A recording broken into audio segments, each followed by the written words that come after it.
Well, hello, good evening, good night, hi. It's that time. Time for another stream. And tonight, it is Castlevania Chronicles, which is a PlayStation port of the X68000 version of Castlevania. So it's a port of a port, sort of.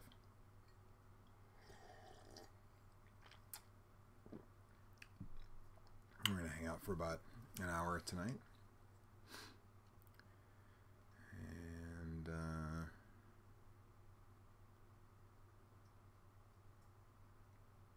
if the game will actually come on. LBD Night Train says yay. Nimaikun says yay, made it. I rushed out to get lunch, made it back. Mr. Sensible says hi Joe. Perfidious Leaf says hey everybody. Hello everyone.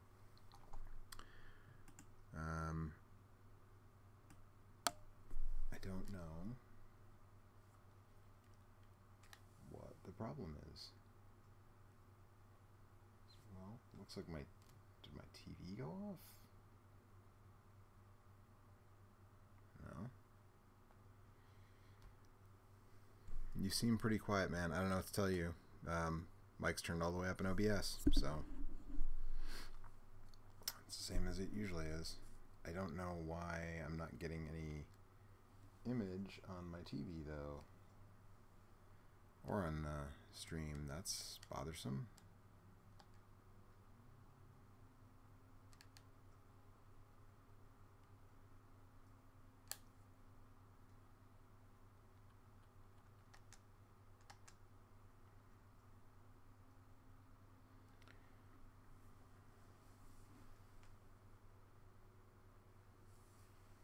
Huh.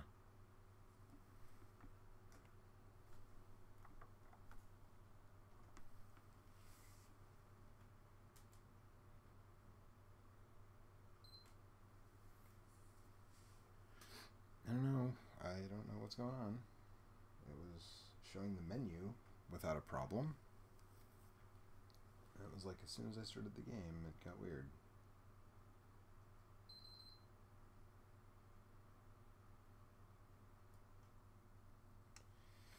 Try restarting the PlayStation. Nimaikun says, is there a console you regret buying or one you wish you should have bought? I wish I would have bought any of the weird consoles that are super expensive now. I wish I would have bought a Virtual Boy. Probably not. I don't think there are any consoles that I regret buying. Because anything that I bought at the time was pretty popular, and anything that I've bought recently...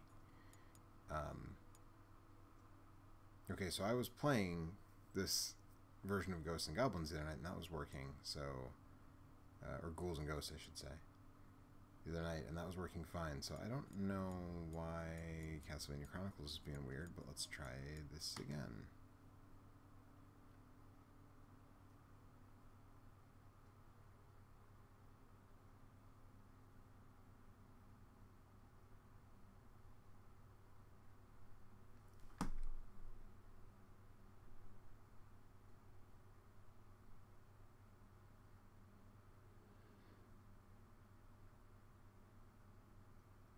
I have no idea what the problem is. I'm starting to think I might have to bust out my PSP or something.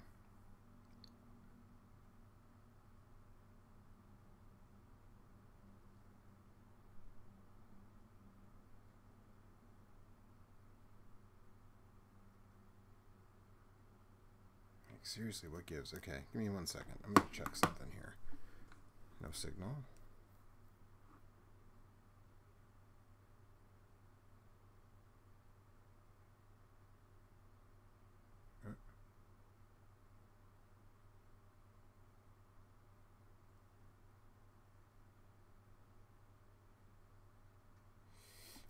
Rhino Nar says, hello Joe. Mr. Sensible says, this is like the third remake of Castlevania 1, the fourth one.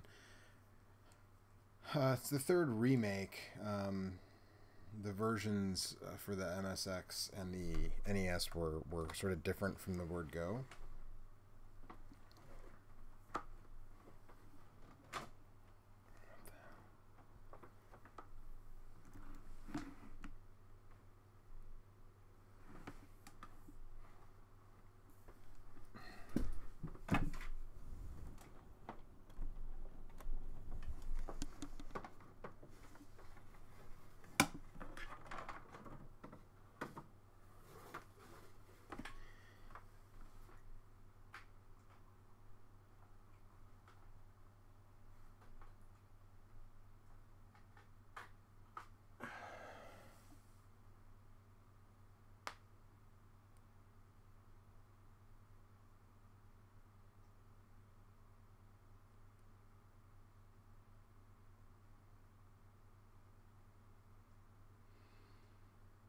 Okay, so I thought it might be the weird sort of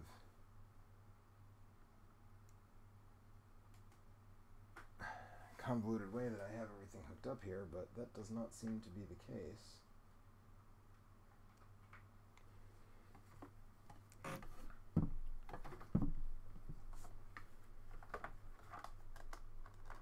Because I just plugged the HDMI cable in directly, and it's also a black screen. Hey, it sounds like someone's joining me here. Hey, what's up? Hey, what's up, buddy? What's going on? What are you streaming? Well, I'm trying to stream Castlevania Chronicles, but my PS3 is like having a fit, so I don't know. I might have to call an audible. Spit out the signal, or it's not booting up, or what's going on? No, it's booting up. It boots up, it gets to the menu, and then when I try to start the game, it just goes to a black screen.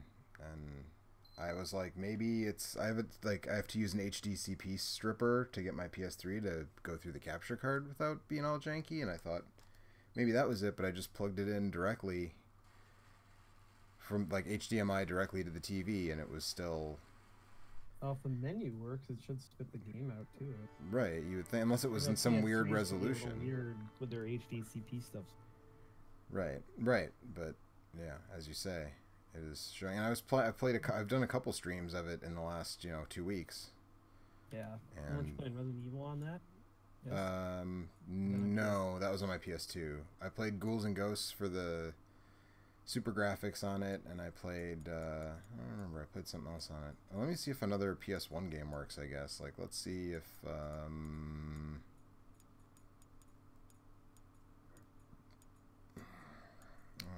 is that? That's Ralph. Let's see if Harmful Park works, just for shits and giggles. These streams are really popular because of how smoothly Yeah, right.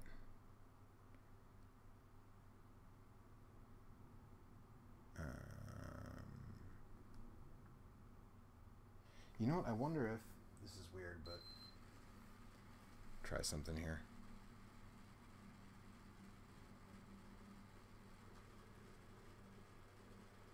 Okay, that's weird. We're gonna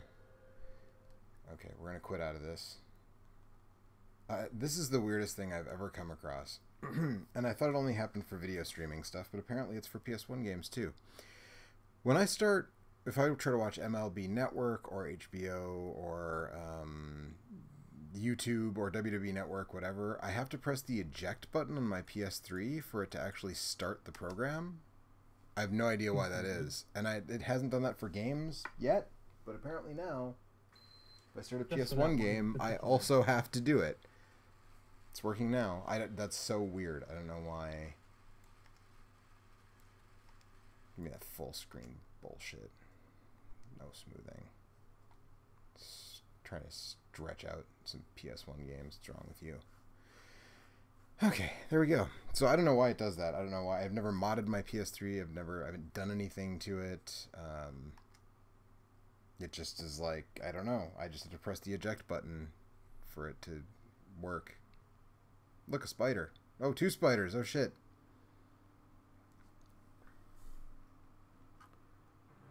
Hey. So have you played this one before, Eric? Is this the one that was on PSP? It's a PS1 classic, so you can play it on PSP, but no, it is not the actual PSP. That was Dracula X Chronicles.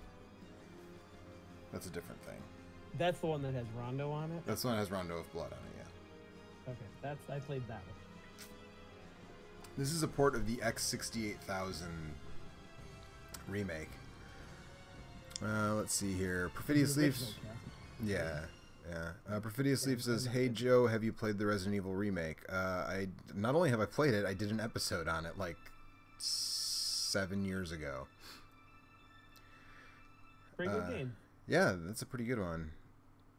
Let's see. BGM stereo, sound effects on, load, save, arrange option. I guess we'll just leave all that at the default. It just display special options added especially for Oh, okay. I can an interview with the producer. I'm not gonna do that now. If you want to watch that, I'm sure you can find it on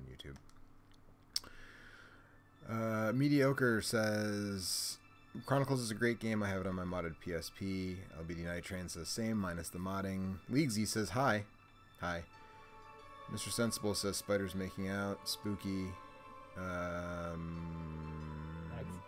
Yeah, this scene is a CGI remake of the opening of the X68. So I'm going to start with original mode. You should look at the comments and tell me if there's anything interesting. I'm going to spend the whole stream reading comments and not just playing the game. So, oh, there's the spiders again. So this must be the... So the original mode, I think, is exactly the same as the X68000 version, I believe. And the arrange mode changes some of the sprites and makes things a little bit easier, I believe. If I have that right, someone in the chat can correct me if I'm wrong.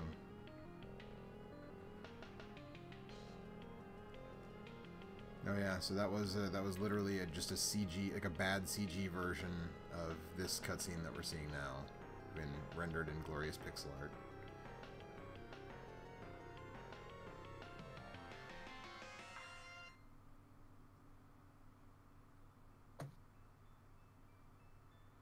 Bats.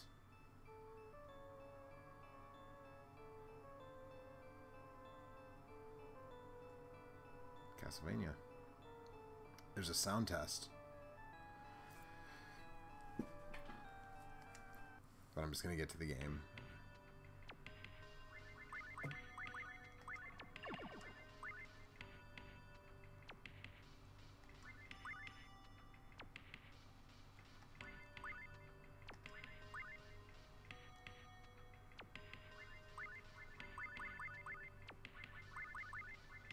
I don't know what trigger flip is, so I'm just gonna leave it, I guess. Start select and okay. I don't know any of that stuff is, so I'm gonna leave it as the default.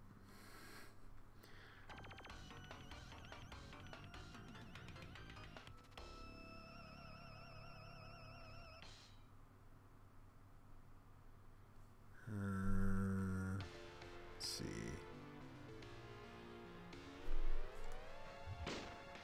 Killed Dracula yet? Yeah, just now. Killed him already. Good job. Fast. Pretty God. easy game this week, huh? Yeah. So I know I've been harping on this all week, but like seriously, the whip power-ups in this game are super dumb.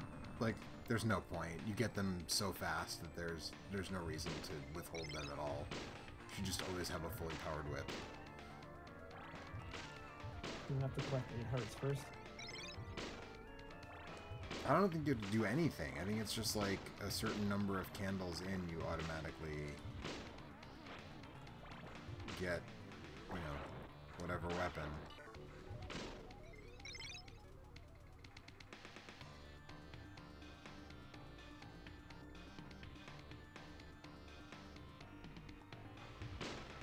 Duh.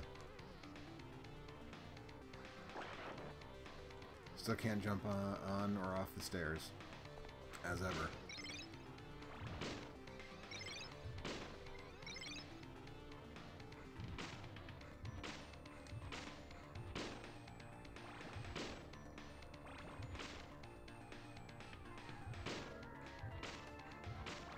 Zombies coming at me.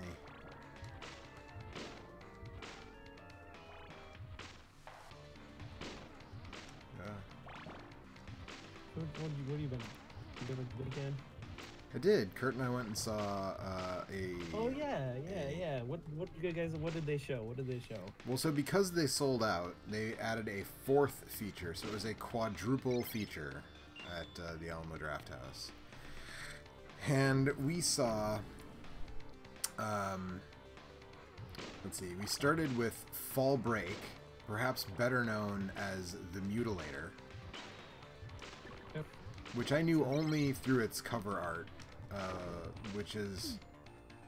Did I just whip that wall and rocks started attacking me? What the... This is some bullshit, man. Fuck with the walls, man. They'll fuck you up, son. I mean, they haven't in the past. Dude, are you watching this? Like, look at what the hell's going on with these bricks are just, like, fucking me up. I can turn on my phone, maybe. Is your computer having problems? No, I'm playing over.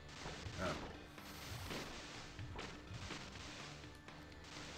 Like, I whipped the wall to try to find some meat or whatever, and like bricks just started leaping out of it, and I fell in the water. Let's see here. So I'm trying to catch up on the chat, but the chat's pretty active, so if I miss your comment, I apologize. Let's see here. Rhinonar says his PS3 doesn't let him use wireless controllers. That's weird. And unfortunate. No, I didn't mean to whip the wall that time. Go away.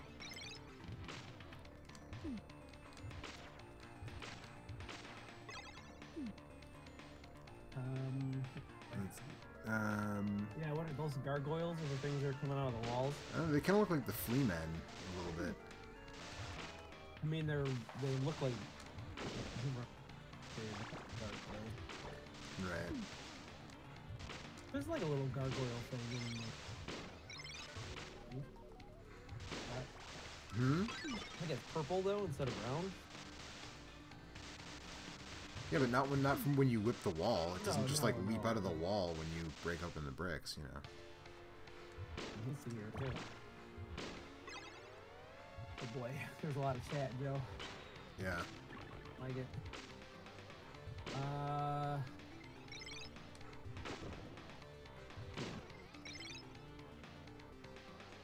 Well, let's see. Leagsy says, is your PS3 modded, and what model is it? I can tell you that I don't think it's modded. I'm pretty sure Joe has those OG PS3s that plays looks backwards compatible. Yep, it's a 60 gig PS3 fat, and it is not modded. I wonder if the dolls speak Japanese in the American version. Then we watched Castlevania TV show from 2017. Yeah, I watched that. I thought it was okay. Yeah, we talked about that the other night. It ain't great, but like it gets kind of the campy spirit of the Castlevania games mostly right, I think. Yeah, agreed. I like that the Belmont is a fucking dick in that game. Yeah, Trevor's a total dickhead. It also is like strangely, it sticks strangely well to the story of Castlevania 3 for a game that has very little story to speak of. Yeah.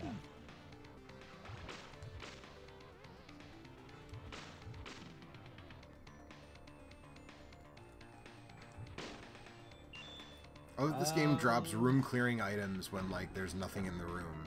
It's like, thanks game. I forget which mode LDB19 says. I forget which mode has this really messed up part where you break a brick before going down the stairs and it's more overwhelms you. Apparently it's whatever mode Joe's playing. This is the classic mode, so we'll see if range mode has it. I'm gonna play this for about a half hour, then I'm gonna play range mode for about a half hour. So yeah, he says that. We'll see.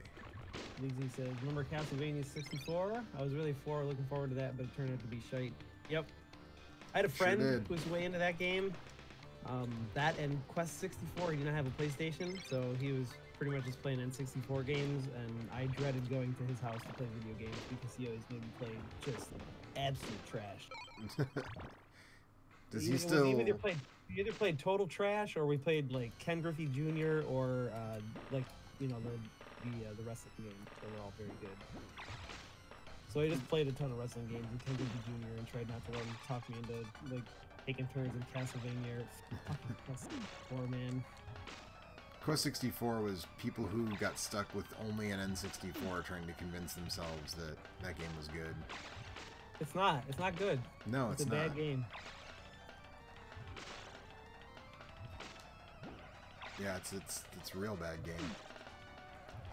But Eric, Nintendo got together the dream team of such publishers and developers as Ocean Software and Game Tech. I mean, like Quest 64 isn't good. I don't know if it's not like broken or like bad in those ways, but it's just like the super generic story and it's a really boring. I remember the combat being real garbage. It's just really boring. I mean, especially compared to like all the like this is somebody that also never played like N64 or Super Nintendo RPGs. Oh wow! So like he didn't realize that Chrono Trigger was right. Like playing that game is like it's almost like playing like an old like first person CRPG or something. There's literally nothing to it except for the hero saving the day. Right. And he hadn't had his like paradigm shifted by Final Fantasy VII. No. Which is certainly a Chrono game. Trigger or Final Fantasy VI or all that. 4 or any of them. Like Final Fantasy VII, I think has not aged very well. Like the last time I tried to play it, I was like, "Wow, this is not very fun." But it definitely at the time represented like a pretty defining shift in the genre, for good or for ill. And Quest 64 felt like, I mean, like you said, it's sort of one of those like, it's like an old like Western style RPG. Game. Like if you're looking for the wrestling RPG. RPG, that's at least interesting. Like it's not really good either, but at least there's like. But you can suplex dudes in that game, so. Yeah, and it kind of had like some interesting stuff with like the way you created your characters, movesets and stuff. It still wasn't good, but if you're looking for RPGs on Nintendo 64, you're looking in the wrong place. I would say, just generally. Anyway, let's see what else. And I'm like, chat's out of control, Joe. There's more than one people there.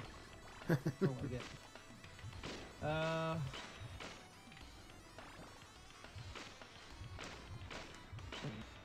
Mr. Sensible says the whip power-up feels like yet another artifact from the arcade-style design. I guess so. I don't know what it's like in this game, but like, it's literally like 2 of the first 4 candles you whip drop a whip power-up so far. Yeah, so like in the NES games, at least, it's like you have to collect whatever 8 hearts first before you can get the second one. But really, it's just annoying because it just means that a lot of times you end up like if you're some of the checkpoints are kind of fucked up and it's hard to get a double whip upgrade before you have to fight a boss, and that's just like bad. Yeah. There's like a couple places like that, but it sucks when you come across one of them. Yeah.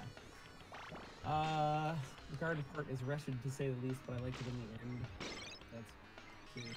What do you guys like Simon Belmont in the Captain N cartoon? He was like this super vain. Yeah. Like he had like a big blonde pompadour, and he was like a vain coward. It was kind of weird. The characterizations. You probably think this cartoon is about you. Like, I think that characterization. Damn, Mr. Cross. I think all the characterizations in that cartoon were really weird. Like Mega Man was way off brand. He wasn't even blue. But beyond not being blue, he like started everything was mega. Like he described everything as like, oh, that's mega, whatever, mega rad, mega, whatever. And then Kid Icarus like added like these like quasi Greek and Latin like suffixes to everything. That show was weird. And then, like, Mother Brain was, like, the main antagonist of the series, but Samus was, like, I don't know, maybe in, like, a single episode, which was also really weird. Felt really weird. I don't know. Okay, that's water, so I guess I'm not supposed to go that way. I'm supposed to keep going past this bone dragon and break this wall. I didn't realize I could break before. I'm playing McCree and my Anna keeps giving me the crit boost, and I'm just like, it's not a good pick, dude. Not really. Oh, this dude is just gonna like give me sweet power-ups. I'm not playing very well because I'm trying to read chat and shoot guys at the same time. Let's see. Sky Reynolds says Quest 64 feels incomplete. I would say that's a generous description. Oh, there's a raft. There are characters with unique designs, and you can tell they intended to do more with them. Probably the same modes for the game.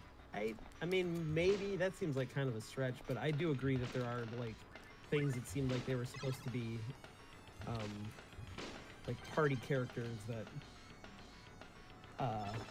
were supposed to have some kind of personality that didn't get put in the game, but.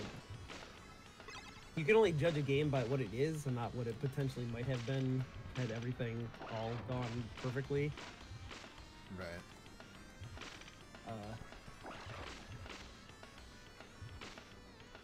Mr. Sensible says, I unlocked Knights of the Round in Final Fantasy VII for the first time this year. I mean, you could have just watched it on YouTube, because Well, once you unlock it and you get a couple of mime material, you're going to be watching it a lot, so get used to seeing that, because you can't skip the animation, so...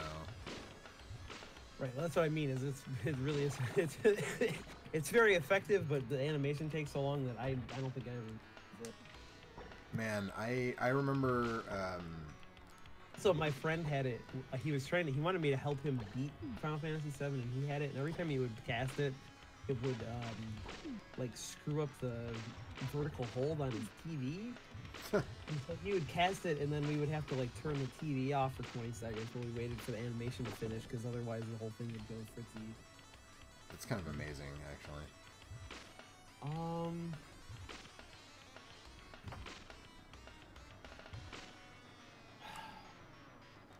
Herb Horse says, "Hey Joe, this is one of the Castlevania games I need to add to my collection." It's on PlayStation Network. It's the easiest way to add it to your collection. Can he add it to his collection, Joe?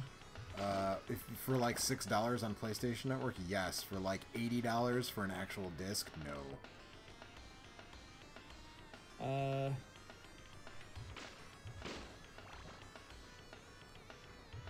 Technic Freak says, "After Symphony Night, Rondo Chronicles is my favorite." Say that should be Castlevania 3, but you know, everybody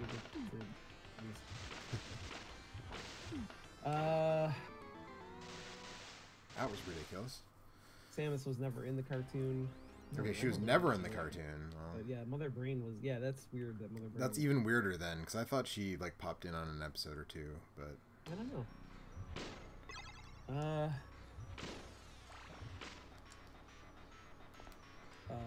LVD Nate Train says Samus was recurring in the comics. And the third-party character. So I didn't read many of those, of the Captain N ones, but I read a fair amount. I have like a hardcover, like omnibus of the Mario Valiant comics, and actually those are pretty good, all things considered. What is the point of putting this green snot here? Like, I just have to... There's no enemies that are, like, nothing is chasing me. I just have to stand here and whip it until it goes away. That's really boring.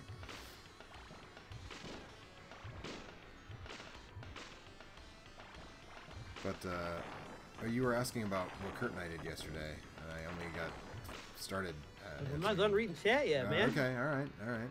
You want me to catch up? Or yeah, sure. So Rhino Card says Castlevania 2 wasn't a train wreck, wasn't bad, just not good. I've seen that opinion, like, I've seen people saying that recently, like, that's a thing that nobody ever said until recently, and then now people are saying it. I don't understand. I think that game is fucking terrible.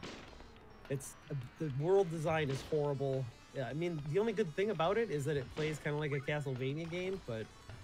You don't like grinding for hearts and like having to look in a guide because villagers straight up lie to you.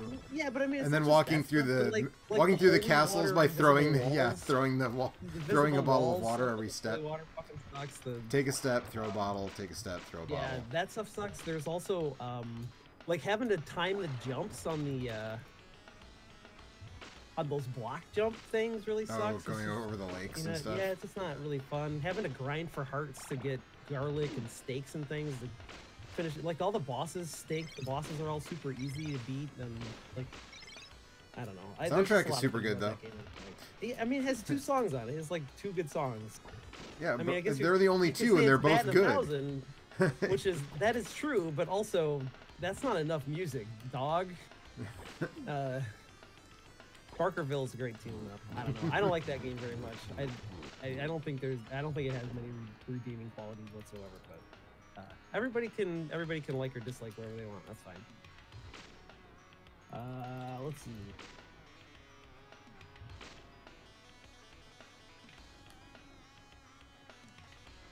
Yumi Akun says, "I know many of the retro gamers are close. You console rose Says, you guys also interact with the AVGN people?" No, I don't know who that is. I've seen James Rolfe from afar at a convention, but I've never spoken or interacted with him. Spoken to or interacted with him in any way. I think that's Angry Video Game. Angry Video Game nerd. No. That was really cool, like 10 years ago. I didn't realize that he was still around. He is still around.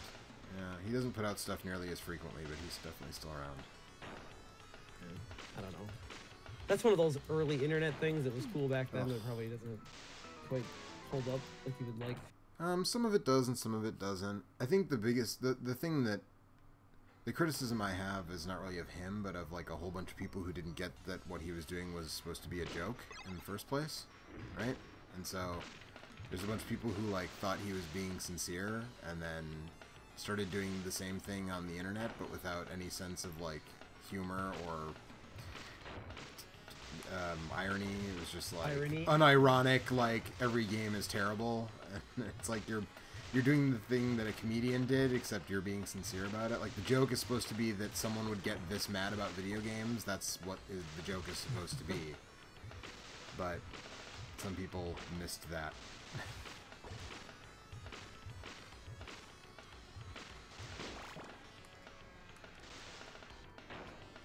Oh Christ! You've got to be kidding me. A big DN Night Train says Nadia is a big fan of that Samus. I assume it's the Samus the comic talking about. Mario Comics I missed. Simon's Quest is at least an interesting bad game. I could give you that, I guess. Like there are way less interesting bad game. I guess it's interesting mostly because it's an experiment that, you know, a lot of that stuff would show up later in Symphony of the Night in Castlevania context, and that game is, you know, one of the best games of all time. So like it's not worthless, it's just bad. This part is super frustrating, by the way. Perfidious Leaf says, Joe, when you're on the stage where there's flea men, once you pass a fountain, there's mud men over a bridge. If you sink in the mud but jump at the right time, you can reach a rare power-up at the center. This power-up lets you heal for a good deal of hearts. I'll try to remember that. I guess. Right. Probably would be better to remind me of that when I get closer. Like, when I'm at that part, tell me that, because there's almost no way I'm going to remember those specific instructions. Especially when I'm trying to deal with this bullshit rising raft nonsense with these mermen. Yeah. I'm about to switch to the arranged version earlier than I originally planned if I don't get past this part on my next continue, because this is really annoying. All right, so what movies you guys see? Let's start at the beginning again. So you and Kurt went to see we went to see what we thought was a triple feature. Yeah, a mystery triple feature at the Alamo Drafthouse. And when we got there, they were like, you know, we added a fourth feature because we sold all the tickets. This thing is sold out, so we're doing all of them. We're doing 4 movies. And we didn't know what any of them were even when we got there. Like, it was like, you know, we'll tell you. They didn't even tell us before each movie started. Like, we had to wait for the title card of each film to be like, oh, this is whatever. So the first movie was Fall Break, which I was like, this movie seems similar to like what I've read about this movie, The Mutilator, but I've not seen The Mutilator, so I guess I need to check that out, because this seems really similar to what I've heard that movie's about. And then, surprise, it's the same movie. It's just like, it was one of those, you know, horror movies that got released under multiple titles. So the original title was Fall Break, and then it was re-released as The Mutilator, but it's the same movie. Which makes sense then as to why the title, or why the plot was... By sword, by picks, by axe, by... Bye. Yep. And that's some great cover art, poster art for that movie. Also, the guy, he's got like a meat hook in his hand. It's a gaff, actually. None of those, that's not a sword, a pick, or an axe. No, but... And actually in the movie, he does use an axe. He's supposed to be like a sport hunter. But he has a battle axe in his home that he uses to kill several people. Like, not like, oh, I've been chopping wood and this is a convenient weapon. Like, no, I just have a battle axe in my house. That's how deep the killer in that movie rolls. Ugh. So yeah, that one's pretty fun. There's some fun and interesting murders in that movie. You know, it's a little schlocky. You know, kids go into the woods, and not into the woods. They go to the beach. Actually, I'm sorry, they go to the beach, not into the woods. Because one dude, his dad has a condo in North Carolina, like on the Outer Banks or whatever, and he asks him to go like close it up for the winter, you know, like dump antifreeze in the drains and turn off the water and turn off the power and everything and just winterize it or whatever. And they're stalked and killed one by one by his dad, actually, and it's not a mystery at all through any part of the film. Like, you know the whole time it's his dad. He doesn't know until, like, the last shot of the movie, but the audience knows the whole time that it's his dad. So, the second movie was much classier than I have come to expect from these sort of affairs, to be perfectly honest. Although I guess last year Suspiria was one of the movies, but the second movie was The Changeling with George C. Scott, which is one of those movies that I'm like, I should see this. And I told Kurt I was planning to watch it this October anyways, because it's one of those movies, right? It's like, I should see this movie. I should, you know, I've heard so much about it. It's actually pretty good. I liked it quite a bit, and I'm kind of surprised it hasn't had the sort of long life that stuff like The Exorcist and The Omen and sort of similarly timed stuff. This movie came out in 1980, and it's like a haunted house movie, but it sort of defies... That's George Scott, right? What? That movie that's a George C. Scott. Yeah, yep. Yeah, he plays a relatively famous classical style composer. His wife and daughter die tragically, and he moves from New York to Seattle. This is bullshit. He moves from New York to Seattle to... I just saw a comment that said this game feels a lot like Super Castlevania 4. I played Super Castlevania 4 yesterday, and no, it doesn't. Doesn't have the multi-directional whip, correct? No, it sure doesn't, and that sure would be helpful. Yeah. No, this game is way stiffer, way less. It might look kind of like Super Castlevania 4 graphically, but it definitely does not feel a thing like Super Castlevania 4. But yeah, no, it's George C. Scott. His wife and daughter die. He moves into this big house that's rented to him by the Historical Society, the Seattle Historical Society. Fuck this. You know, and it's haunted. But it's not just like your standard sort of Amityville, like, oh, there's a ghost in the house and it wants you to get out of the house. Like, there's more to it than that. And it's really well done. It's very understated. There's almost no jump scares. You know, and George C. Scott is just like a fucking powerhouse of a performer, and he really, like, sells... Did you ever watch The Exorcist 3? Hell yes, I know I've watched banged that drum on the 3. action cast sometimes, but I don't know if you... I don't remember if you've seen it. Yeah. No, we talked about it, because when you were here one time and we went to Georgetown for donuts or something, I was like, that's the boathouse where the first murder takes place. And there's the steps, and you can walk down, like, P Street, and that's where there's, like, a POV shot early in the movie that, like, goes down P Street in Georgetown. George C. Scott fucking carries that movie. Like, would not be a good movie without him. Yeah, he really... I mean, I think it's... Well, Brad Dourif is also, like, you know, pretty good in that. I've actually... This month, I think I'm going to watch the original version. Okay, how do I... do I have to reset? Special set. Yeah. There we go. Yeah, so I'm going to watch the other cut. So after that was... we went back to... we swung the pendulum back to Schlock. And that meant that it was time for Haunted Ween, which is not a movie about a ghost dick, I'm sad to report. Oh, that's brain damage. Yeah. No, that's a parasite dick. We saw that last year, yeah. That's a parasite dick. So, is it about a haunted band? No, there's no haunting at all, actually, which is really obnoxious. There's zero haunting. It's about a, so there's a haunt, so it's shot on video, made in Bowling Green, Kentucky, shot on video. Okay. All right. In 1990, there are mullets everywhere in this game, or in this movie, and it's about this fraternity who starts a they're about to run out of money, and so they need something to do, so they open a haunted house where there used to be a haunted house. But they stopped operating 10 years ago because the child of the family who ran it actually killed a girl in the haunted house. And they disappeared, and the house has been abandoned since. So, you know, that's what's going on there. And so basically, the guy comes back and he offers the fraternity the use of his family house to do their haunted house fundraiser thing. With the plan to... Yes, because it's a haunted ween.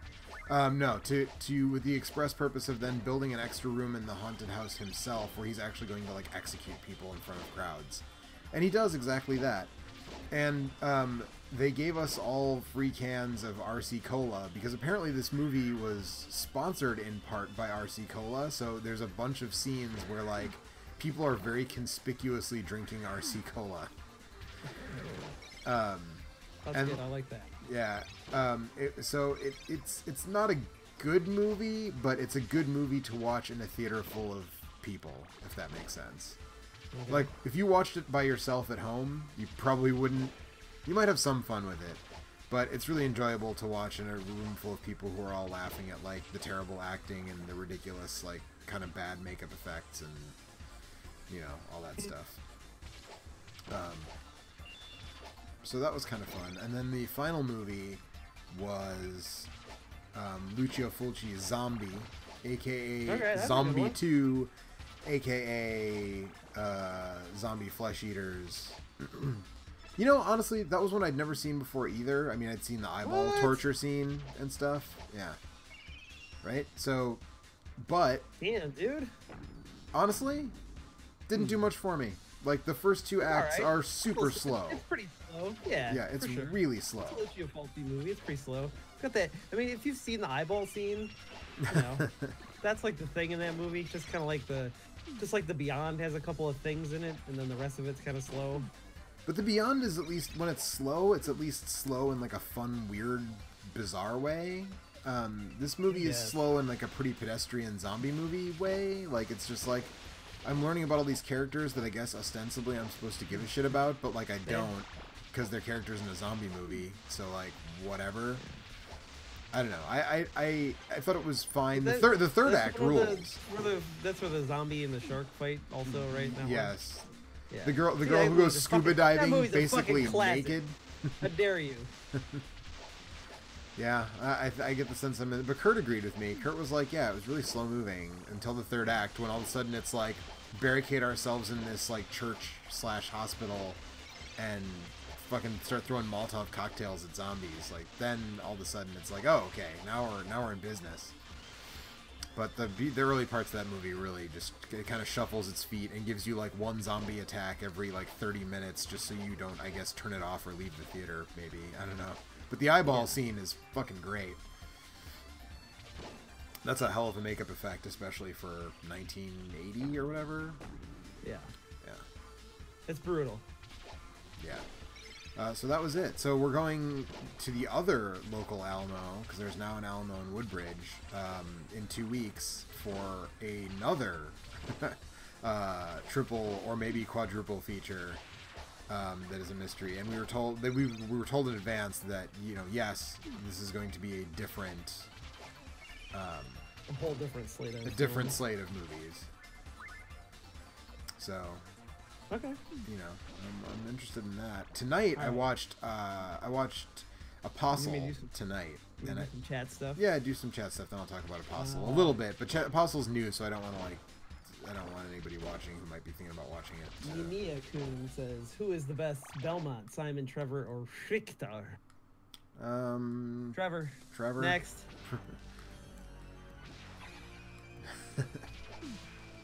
Richter doesn't have much of a character, really, unless you count the really bad. I mean, he's the one that's pretending to be Dracula. Right. That's all the doing of the Dark Priest Shaft. None of those Belmonts have much personality, really, in any of those games. True.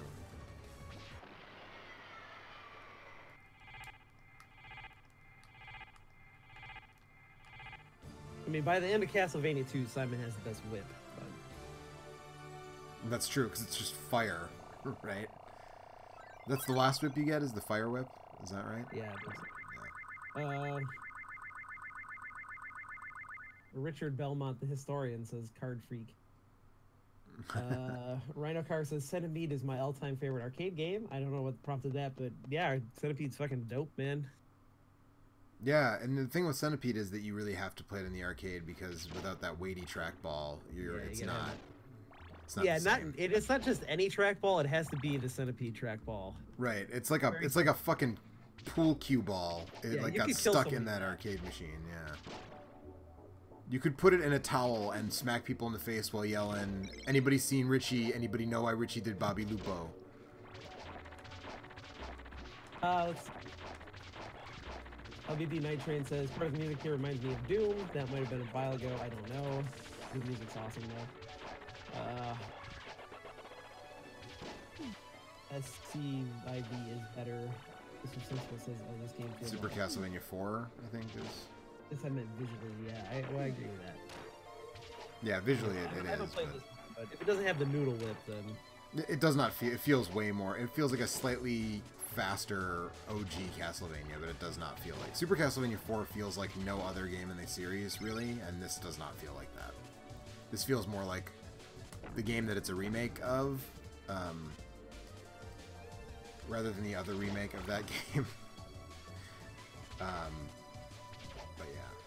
I'm not, like, the arrange mode doesn't feel that different. Like, the music is different. These are, like, 90s style, like, dance music mixes of these. Like, listen to those, listen to the drum machine beat. I don't know if you can hear it or not, but... Yeah.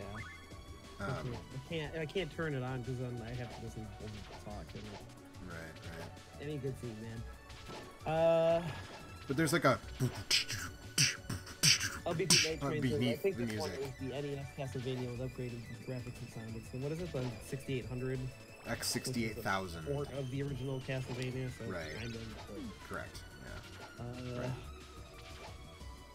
Yeah, the Sharp X68000 was a Japanese home computer. Okay. That Rhino Car says fave Treehouse of Horror episode. Well, I haven't seen one in like 15 years. But I'm gonna say the one where there's the cloud that makes her skin turn inside out. I was gonna say like the first one is the first one, the one with the Raven and Groundskeeper Willie is Freddy Krueger. Is that the first one or the second one maybe? But that one, whichever one that is. I also haven't watched The Simpsons with anything approaching regularity since, Yeah, when I used to run on a treadmill, I used to watch them all the time. Like, I watched through the whole series, and then I watched through the whole... Well, not the whole series. I watched through the first 10 seasons, whichever ones I have on DVD, and then I watched through them again for the commentary. But even that was probably...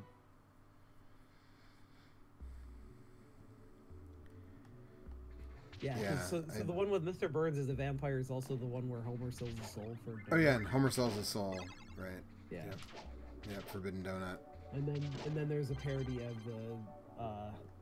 the Tarot, whatever, feet. Tarot 50,000 feet. Yeah, where Bart sees a gremlin tearing the bus apart, and then Mr. Burns is Dracula. That one's really good. You know what? Most of those episodes are pretty good. Even when I didn't like the show anymore, like moving on into seasons 15 and 16 and shit like that, I would tune in for the Treehouse. Yeah, the Homer Cubed one, which is sort of a parody of the Little Girl Lost episode of Twilight Zone, that one was pretty good too. Yeah, that was fun. That's the one where he was in the 3D land. Right, yeah. He ends up and then he ends up falling into the real world and getting like an erotic wedding cake or something at the end. You know, I'm gonna do this. I'm gonna go through the first.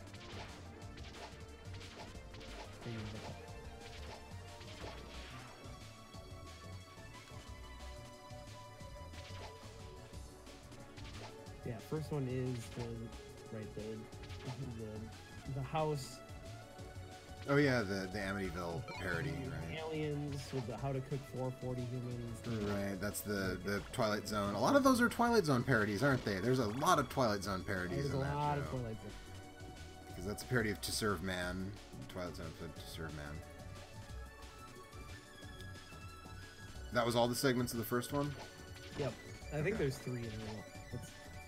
Number 2 is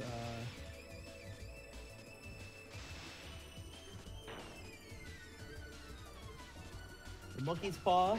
The turkey's a little dry. The turkey's a little dry. Damn you all to hell. The monkey paw. That was very good. Why does it sound like I'm firing a laser every time I whip? I just noticed that. Oh, that's how they made it a little easier. When you get hit, you bounce up like Simon does, but you don't get thrown in a direction. You just like hop straight up. Another Twilight Zone parody where they burnt some people in the cornfield. Right. It's a parody of It's a Good Life. Yeah. Yeah.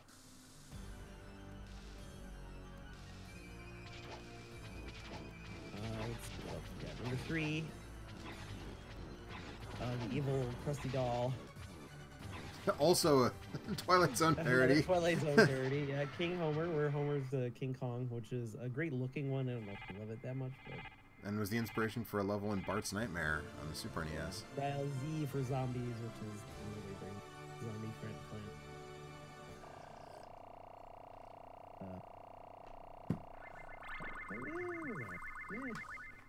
I think 4 is the best so far. The Shining is in the 5th one has the Shining parody. The one where Homer makes the time machine out of the toaster, which is very good. I don't know how Halloweeny it is. It's ridiculous, but isn't that the one where he just like stomps on a butterfly and then and then the one where the cafeteria ladies are turning kids into meat for lunch. They have the German sausage day, and they kill the German kid with sausage out. 6 is the one where the giant the statues come to life.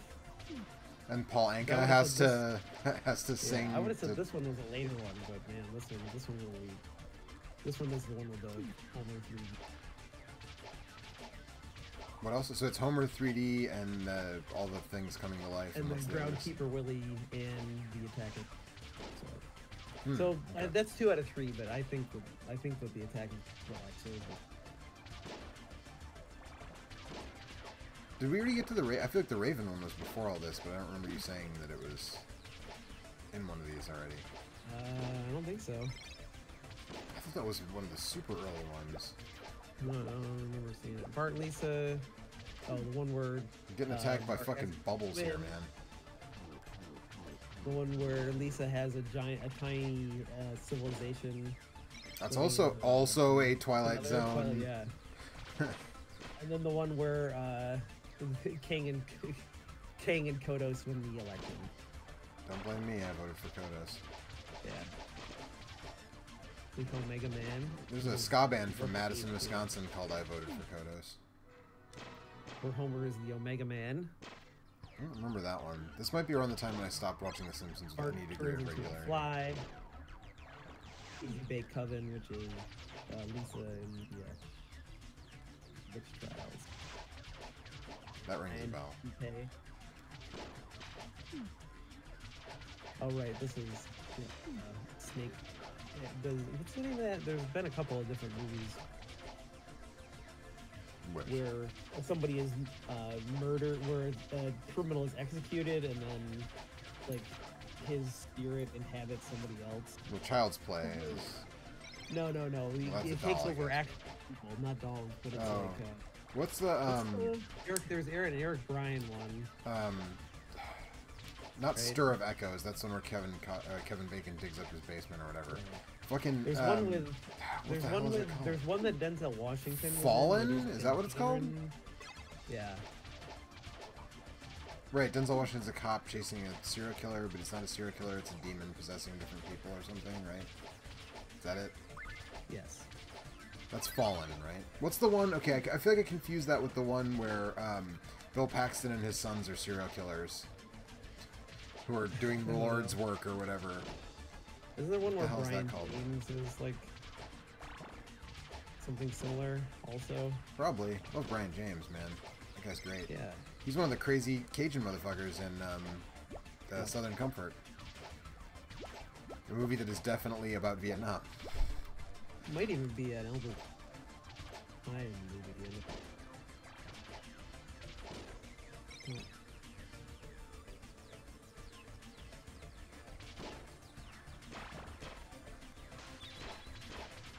This is very important. Now you have to figure it out. Looking at Brian James' filmography. I am. That's where I am right now. Tango and Cash. Is that it? Is that the one?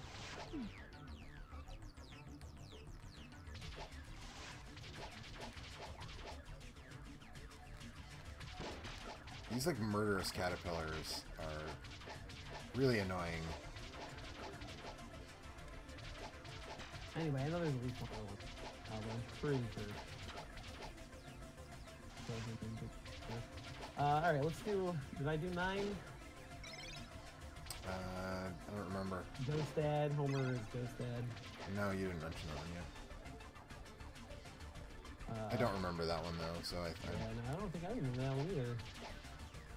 What else is... There's a Red House one. I think I remember that one. Oh, right. And then there's an Evil Dolphin. I do remember. Did you say Evil Dolphin? Yeah, it's kind of like the... kind of like the birds or dolphins. I don't remember that at all. We've gotten to the point where I checked out on The Simpsons. That was season 9. But that's another...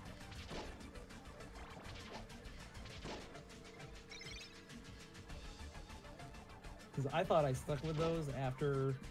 Like, I know I own up to season 10 on DVD. I know I watched those recently, but I didn't remember how they happened last couple. And I thought I watched those after I stopped watching.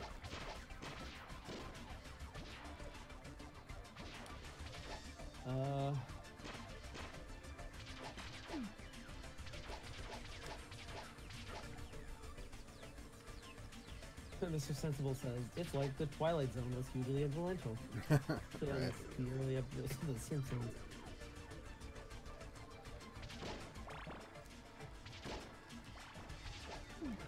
Alright, so there's a bunch of mud here, and I think this is where Perfidious Leaf was telling me that there's like some power-up somewhere, but I don't remember where, and there's a sexy mud lady. That's going to be this year's hottest Halloween costume, sexy mud lady. Yeah. They give breast physics to the sexy mud ladies? Like, oh, I bet I get it. I'm supposed to go under this thing and get that candle. I bet that's... Yep.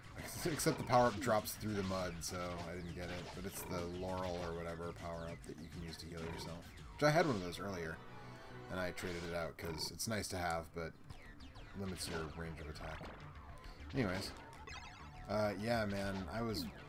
Like, some of those sound vaguely familiar, but I was definitely punched out of The Simpsons by that time, and like only very occasionally watched after that. What year would that have been? Like, what year was season 9? God, I just played what was... No, never mind. Don't worry about I mean, it would have been... 96, 97? Sounds about right. Feels about right. I could use the health, so maybe I should try to get that thing. Season 9 was 97, 98. Yeah, that very much sounds right for when I would have stopped watching The Simpsons. Homer versus the city of New York, where he gets the boot put on his car and drives home that way. It's a Halloween episode, or you're just talking about just, season? these are episodes from season. Yeah, I remember. I remember. The one where Bart's a football player. The one where Apu gets married. Oh man, if you just... I mean, who wouldn't have thought that, like, what Castlevania really needs is an ice stage, right? I mean, obviously, right? Like... The one where Bart melts the Christmas tree, and then... Try and save Christmas. There's some good stuff from 9 and 10. After that, it's... Alright, anything else going on in the chat? I don't think so.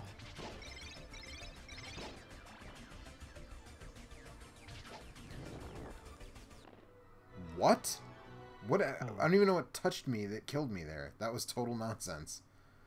Oh, I'm gonna watch it until it catches up.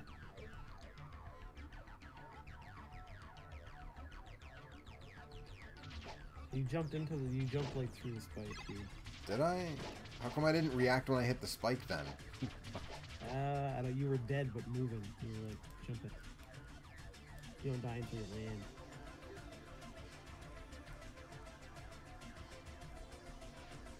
So what was the more recent horror movie you just watched? Apostle. Today, directed you. Yeah, Apostle. Yeah. So it's directed by Gareth Evans, who directed The Raid and The Raid 2. Yeah, is it starring Pete Apostle Wait? No, he's dead. I don't know if you knew that. Yeah. But no, it's starring Dan Stevens from Legion. I don't know how I'm supposed to. Okay. Alright, I got about 12 minutes left in this stream, so I guess we'll give this another shot. Yeah, it's Dan Stevens from Legion and Downton Abbey and a bunch of other stuff. He's a British actor. I'm trying to think of what else he's been in. You might recognize him. Probably nothing else. If he wasn't in things in the 1980s, then I probably haven't. He was not in anything in the 1980s. I don't even know if he was alive in the 1980s. He was born in October 1982. So oh wow, he's my age. Okay. He was in. Oh, he was Beast in the Beauty and the Beast live action movie. Yeah, I definitely saw that for sure. Yeah, but well, you're aware of it at least, so. You know. Yeah. I guess you're probably aware of Downton Abbey too, because it's hard to not be. But anyway, he plays a guy. It's 1905, and his. About Anthony's wife. Hmm. I said it's a show about. It's about when Abby's wife goes to the city. Of Downton. Anthony's wife goes to the city. Sorry. Right. Sorry. Yeah, got it. Nailed it. Yeah, he really Anthony hit loved that. that. He probably would have. Which should tell you that it wasn't a very good joke. But so it's about in 1905, this guy played by Dan Stevens finds out that his sister has been kidnapped by this cult that lives on one of the sort of outlying British Isles, and they're trying to ransom her because they're a cult and they don't have any money. Is it like a matriarchal society that was once invaded by Nicolas Cage? No. Is there any bees involved? Nope. Man. So he they missed an opportunity for some extended universe stuff there. I don't know if I missed is quite the way I would put it, but yeah. So he goes. Is that missed? Is that like a British joke? No, I agree with there. Yeah, go ahead, got it. Sorry. So he goes to find out if she's still alive and try to bring her back, basically. And so he goes as like under the auspices of joining the cult. And Michael Sheen plays the cult leader. And yeah, it's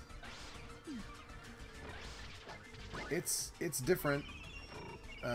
It's the closest thing I can think of is if you saw Gareth Evans' segment in VHS 2, which was also about a cult. It's like kind of like that, but not really. And you sort of figure out what the cult worships and why they're doing this stuff, and some more background about him that actually was mentioned in some like reviews and stuff that I read, which I thought was strange because it's not mentioned until like halfway through the movie.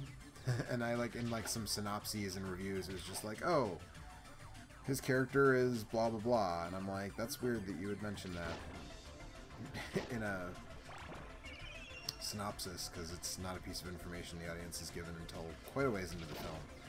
But anyways, it's weird. It's definitely more of a horror movie than anything he's done before. But I liked it. It's on Netflix. It was picked up by Netflix, so it's like a Netflix original movie or whatever. And yeah, I would recommend checking it. If you have a Netflix subscription, you're looking for something spooky to watch. Seriously? Seriously. I have a Netflix subscription. I have not anything in a while. Sky Reynolds says having an ice stage means potentially having the Yeti as the boss. That's one they haven't done yet, right? I can't remember any Yetis in Castlevania. No, wait. Wasn't there in one of the Sorrow games, there's a Yeti that you can only get by throwing out like a certain food item on a certain screen, and sometimes it'll come and try to get it. And it's got like a super rare soul, right? Do you remember this? Do you remember what I'm talking about? I don't think so. It's one of the last souls you would normally get because it's super rare, and I don't remember. It's used to craft some very particular thing, if I remember correctly, but like it's super hard to get them to spawn. So you have to like farm this food item and then go to this one screen and throw it out and hope that the Yeti appears so that you can kill it and get its soul, but it doesn't appear very often. So I don't remember if that's Arya or Dawn that happens. My old time stomping with Manitoba, better still as I'm from fuck. Where?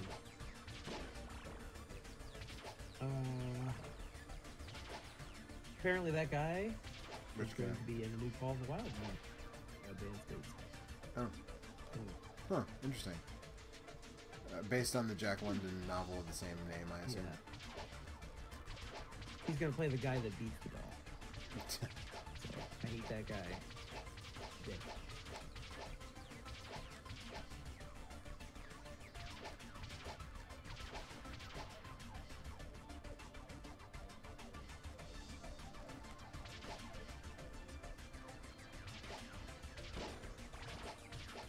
Wasn't there a movie version of that, like when we were kids? Or was that was White Fang? Call the Wild? Yeah, that was actually White Fang, wasn't it? There absolutely was at least one, if not multiple, silent film in 1923. Well, right. 1935 version with Clark Gable and Loretta Young. 1972, starring Charlton Heston, which is probably the one that I saw when I was a kid. Right, but I mean, wasn't there a contemporary version when we were kids? But I think I'm thinking of White Fang. Probably you might be thinking of it. That's I think a movie with Ethan Hawke, because I believe White Fang. Yes.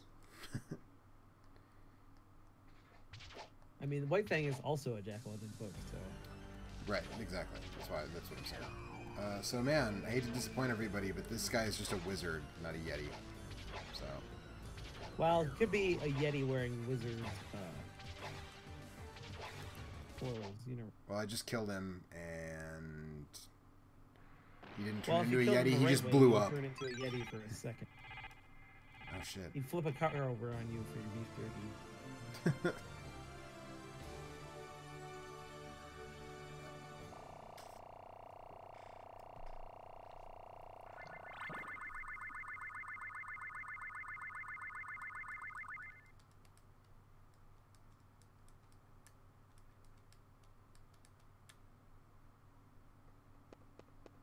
Alright, I guess I'm on my way to a Medusa lady now.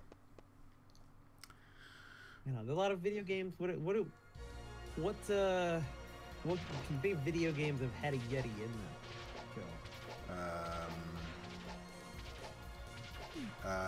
Super Ghouls and Ghosts has Yetis. Okay.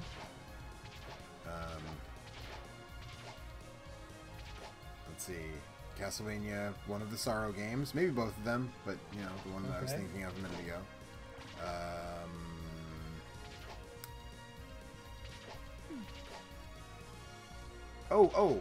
Uncharted 2? I guess those were just guys dressed up like Yetis. But they were eating the magical tree sap, and they do we count dressed up Umaro like Yetis. from Final Fantasy VI? Yeah, absolutely. He's a Yeti. I mean, he might have a different... What do they call it? Do they ever say what he actually is in the game? I don't remember. I don't know. He's a Yeti. Yeah, he's a Yeti. According to the Final Fantasy wiki, he's a Yeti who lives deep in the North Mine. So. And I forgot, is he an optional party member, or did you find him no matter what? Yeah, he's optional. Him and Gogo are the two secret characters. Yeah. But you want Yoshitaka Amano's fucking character work is fucking spectacular. I need to see that. I don't think I've ever seen the Yoshitaka Amano drawing of him. Yeah, I'll put that in the chat. You should put it. You should put it in the YouTube chat though too, so that everybody can really appreciate it. Oh, LBD Nitrain. I just glanced at the chat. LBD Nitrain says that Darkstalkers has a Yeti, and that's kind of true. But the Yeti's name is Sasquatch, which makes me wonder if he's not actually a Sasquatch. It won't let me post a link. So. Oh, that's bogus. Okay.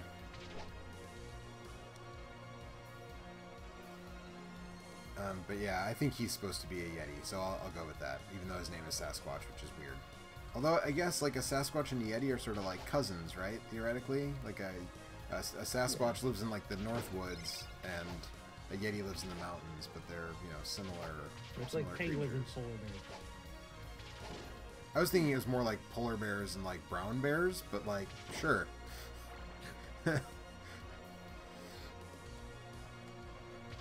I like that this statue cries blood, and the blood turns into the red skeletons that you can't kill.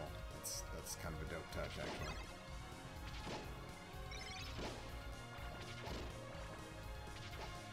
And this is a remix. You're missing a remix of Barkerville, which doesn't really belong in this. And it's not like a weird dance remix with like a 4-beat house music thing behind it. Talking about Castlevania 4. Talk about Castlevania 4. No, I'm talking about the game I'm playing right now. Oh. There's a Barkerville in Castlevania 4 as well, right?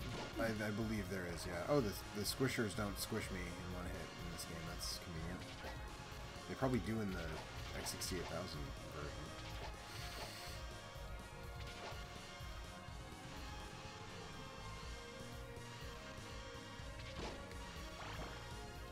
But I think we're just about getting to the end of tonight's stream. I think I'm going to say the next time I get a continue screen, that's when I'm going to call it a night.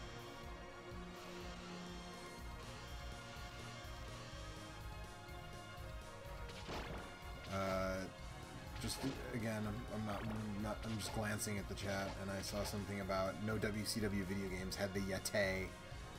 Some of them had Ron Reese in one form or another, but no, none of the WCW video games actually had the Yeti, who was in fact a mummy, which is still really dumb, if you're curious. Yeah. I actually think, so the Bloody Tears in Castlevania 4 is one of the super dope dance solo. I was talking about the jazz flute when I streamed yesterday. I'm not a huge fan of the jazz flute in Super Castlevania 4. It's good because it's fucking terrible. Okay. Like most of the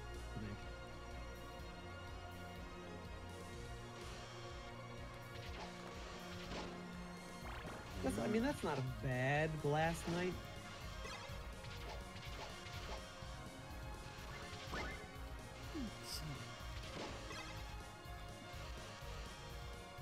No, I think that I don't think it's definitely not top 2, which would be the one from Dark Souls 2 and the one from Medieval. But you know, I've never played either of the Medieval games. There's 2, right? Or are there 3? There's at least 2. I think there might be a PlayStation 2 one as well. Yeah, I've never played any of those. Aren't they? Didn't I hear they were remaking one, or redoing like a remaster of all 3 of them, or something? Remaster would be the right.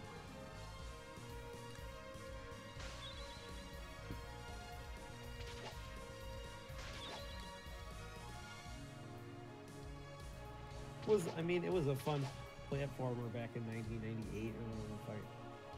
That sounds about right. You don't think it would hold up today?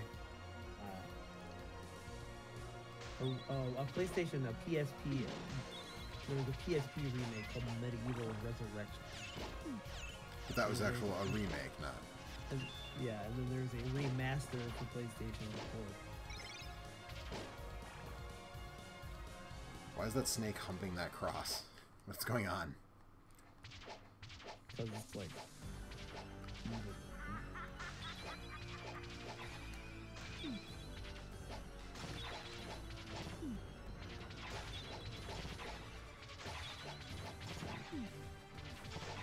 Reynolds says WCW NWO Revenge had Reese in it, so right. Part of the way there. Yeah. You could change him maybe to look like. Yeah, you might be able to. A mummy. Yeah. Which would also be a Yeti. If,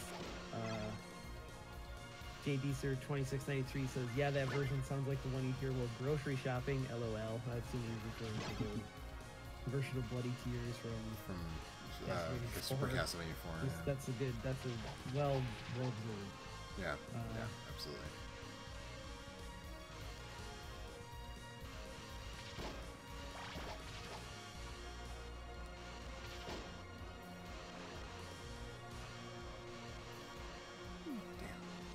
Michael Herrera says, I don't know if it's my age or rustiness, but I'm just not what I used to be as far as platformers. I came close to getting where Joe is now. He gave a PSX version of Castlevania is superior.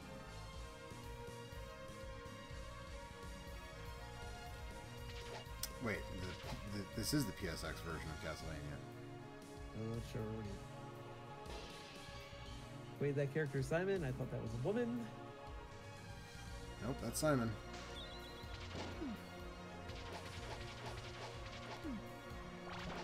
Because who did the art? Who was it? Also, it wasn't also Yoshitaka Amano, right? Who did the art for all the Castlevania games, where everybody was very androgynous looking.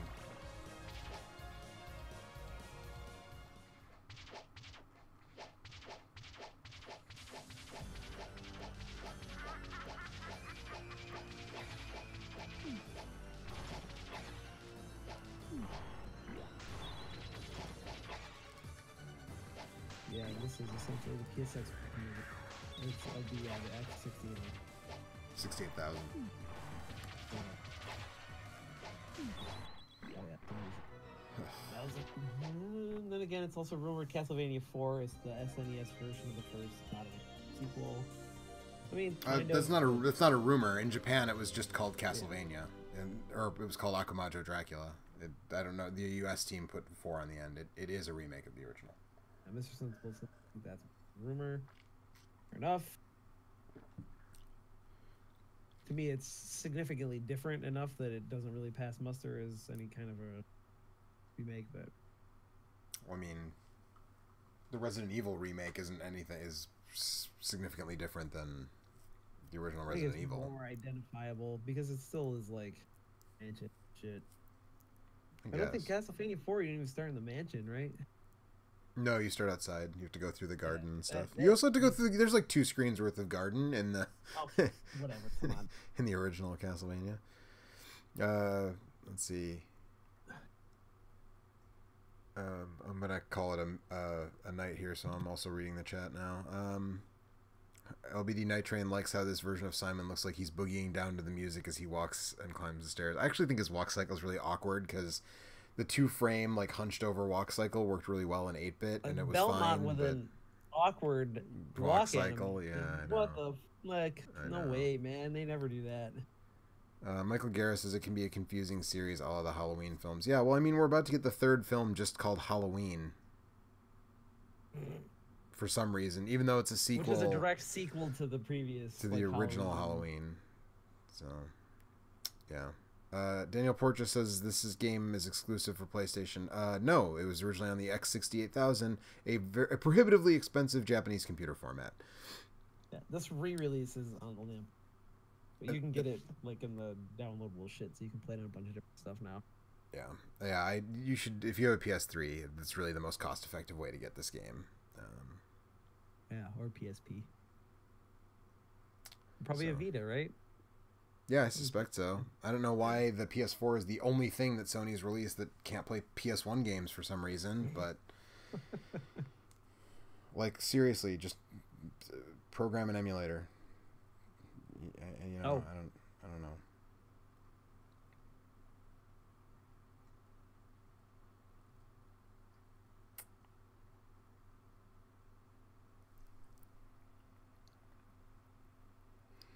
So, anyway, that's video games. Yeah, that's video games. But I'm going to call it a night, and tomorrow night there'll be more video games. I don't know what, but something. Probably, I don't have to check what time the Brewers play, but maybe before the Brewers game. Probably after, because I think they play early enough that But I don't know. I don't know off the top of my head. So, but I'll be around tomorrow. I don't know, Eric. I hope you'll be around tomorrow. And yeah, that's what we're doing. So have a good night, everybody. Bye.